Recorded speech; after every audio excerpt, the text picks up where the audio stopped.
भगवते वासुदेवाय नमः। ओम नमः शिवाय। जय श्री कृष्ण। प्रिय भक्तजनों, स्वागत है आप सभी का आपके अपने YouTube चैनल राधे कृष्ण भक्ति आराधना पर। प्रिय भक्तजनों, आज के इस वीडियो में भगवान श्री हरि के नरसिंह अवतार की कथा हम आपको सुनाने जा रहे हैं। प्रिय भक्तजनों, इस कथा को शुरू से अंत तक बड़े ही श्रद्धापूर्वक ध्यानपूर्वक सुने। उम्मीद करते हैं इस कथा से आप सभी का कल्याण होगा।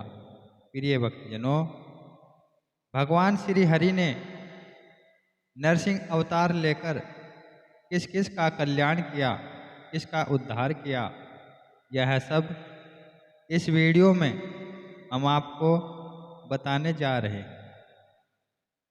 जब हिरण्याक्ष का वध हुआ तो उसका भाई हिरण्यकशिपु बहुत दुखी हुआ।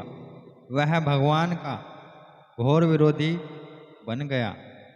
उसने अजय बनने की भावना से कठोर तप किया। तप का फल उसे देवता, मनुष्य या पशु आदि से न मरने के वरदान के रूप में मिला।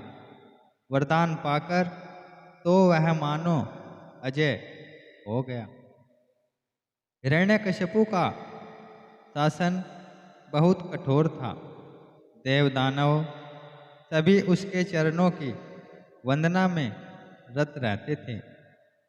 भगवान की पूजा करने वालों को वह कठोर दंड देता था और वह उन सभी से अपनी पूजा करवाता था।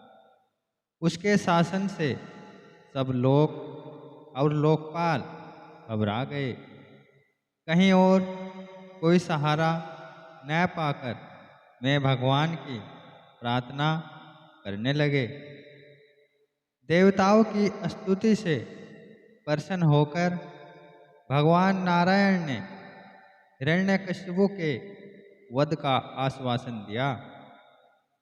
उधर दैत्यराज का अत्याचार दिनों दिन बढ़ता ही जा रहा था।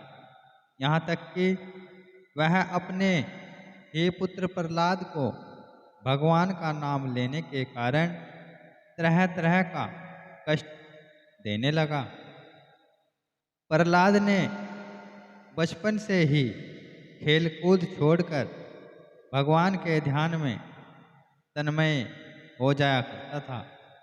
वह भगवान का परम भक्त था। वह समय समय पर असुर बालकों को धर्म का उपदेश भी देता रहता था।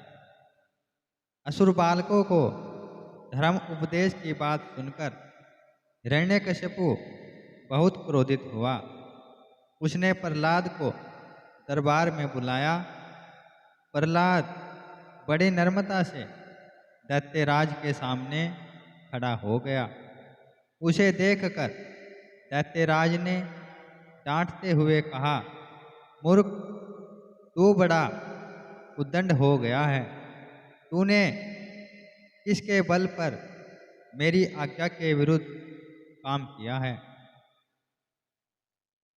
इस प्रकार प्रहलाद ने कहा, पिताजी, ब्रह्मा से लेकर तिनके तक सब छोटे बड़े चर अचर जीवों को भगवान ने ही अपने वश में कर रखा है।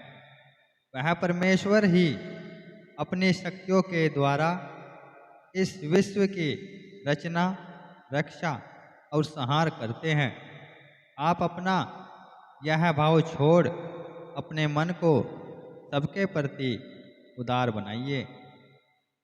प्रहलाद की बात को सुनकर हिरण्यकशिपु का शरीर क्रोध के मारे थर-थर कांपने लगा। उसने प्रहलाद से कहा, रे मंदबुद्धि, यदि तेरा भगवान हर जगह है तो बता, इस खंबे में क्यों नहीं दिखता? यह कहकर क्रोध से तमतमाया हुआ वह स्वयं तलवार लेकर सिंहासन से कूद पड़ा। उसने बड़े जोर से उस खंबे को एक घुसा मारा। उसी समय उस खंबे के भीतर से नरसिंह भगवान प्रकट हुए। उनका आधा शरीर सिंह का और आधा शरीर मनुष्य के रूप में था। क्षण मात्र में ही नरसिंह भगवान ने हिरण्यकशिपु को अपनी जांघों पर लेते हुए उसके सीने को अपने नाखूनों से फाड़ दिया और उसकी जीवन लीला समाप्त कर अपने प्रिय भक्त प्रहलाद की रक्षा की। इस पृथ्वी पर जब जब भी किसी ने अत्याचार किया है, तभी भगवान विष्णु अपने किसी न किसी रूप में अवतार लेकर अपने भक्तों की रक्षा के लिए आते हैं। प्रिय भक्तजनों, भगवान की यह दिव्य पावन कथा जो इसको श्रद्धापूर्वक सुनता है या सुनाता है, भगवान उसके क्षण मात्र में सारे संकट और दुखों को नष्ट कर देते हैं। प्रिय भक्तजनों, आज की हमारी यह कथा यदि आपको पसंद आई हो, इस वीडियो को लाइक करें, शेयर करें और हमारे चैनल को सब्सक्राइब करें। धन्यवाद प्रिय भक्तजनों।